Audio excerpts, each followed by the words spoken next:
დედაქალაქის მერმა ეკონომიკის და სპორტის მინისტრებმა თბილისში მშენებარე ოლიმპიური სოფელი მოინახულეს. ევროპის ახალგაზრდული ოლიმპიური ფესტივალის თბილისი 2015 სოფლის მშენებლობა მაისში უნდა დასრულდეს და 3 თვის ვადით ქართულ მხარეს უსაწყისოდ გადაეცეს. ოლიმპიური სოფელი 3800 სპორტსმენს უმასპინძლებს. ფესტივალის დასრულების შემდეგ კი კვლავ ინვესტორს დაუბრუნდება. კომპლექსი მოიცავს საცხოვრებელ კორპუსებს, 5 ვარსკვლავიან სასტუმროს, სპორტულ გამაჯანსაღებელ ცენტრს, რესტორანს და სარეკრეაციო ზონას.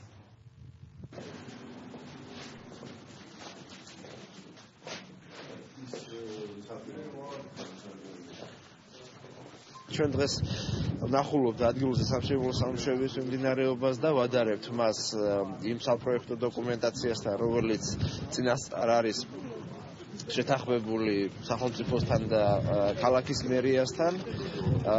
უახლოესი რამდენიმე თვის შემდეგ, ალბათ მარტის თვეში კიდევ იქნება შემდგომი ვიზიტი, რათა პროგრესი ვნახოთ და ვნახოთ ის ობიექტები, რომლებიც უკვე დასრულებული იქნება. ძირითადი სამშენებლო სამუშაოები დამთავრებულია. მარტის თვეში უკვე დაიწყება ინვენტარის შეტანა და გაზაფხულზე უკვე აღნიშნული ობიექტი წყობაში ჩამდგარი შემოუერთდება ქალაქს. მე ვფიქრობ, დასახული გრაფიკის მიხედვით მიმდინარეობს ყველა სამუშაო. კომპანია აღნიშნულ საინვესტიციო პროექტში ხარჯავს 150 მილიონ ამერიკულ დოლარს და სოფელი გათვლილი არის 3800 სპორტსმენზე.